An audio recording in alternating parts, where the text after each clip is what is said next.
প্রধান উপদেষ্টা চীন সফর করছেন, কিংবা ভারতের প্রধানমন্ত্রী নরেন্দ্র মোদীর সাথে যার বৈঠকের সম্ভাবনা আছে, এগুলো কিন্তু জিরো সাম গেম নয় যে এক জায়গাতে গেলে অন্য জায়গাতে আমাদের সম্পর্ক নষ্ট হবে।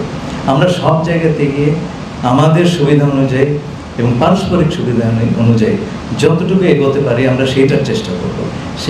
সেই কারণে আমরা সকল দেশের সঙ্গে সুসম্পর্ক বজায় রাখতে চাই, কাউকে বাদ দিয়ে আমরা এগোতে চাই না।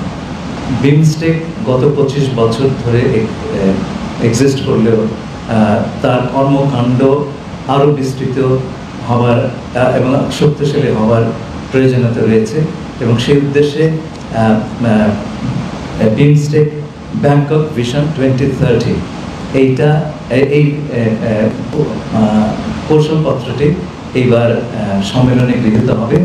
এর প্রধান বিষয়গুলো হচ্ছে, মূল এইম হচ্ছে to build a prosperous, resilient and open BIMSTEC, দারিদ্র নিরসন, crisis prevention, environmental sustainability, inclusive regional cooperation through strengthened connectivity, trade, disaster response এবং climate actions।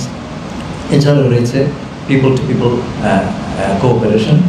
বিমস্টেকের দিক নির্দেশনার জন্যে একটা এমিনেন্ট পার্সনস গ্রুপ তৈরি করা হয়েছিল, তার রিপোর্টটি এই সম্মেলনে অ্যাডপ্টেড হবে এবং সেখানে 7টি কর্মক্ষেত্র আইডেন্টিফাই করা হয়েছে অ্যাজ ফোকাস এরিয়াস।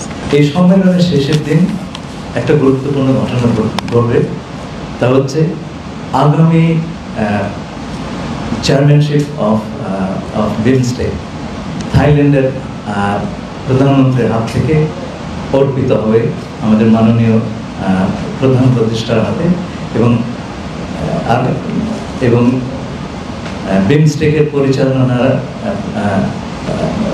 একটা প্রধান ভূমিকা এই সময় থেকে বাংলাদেশ পালন করে আসবে।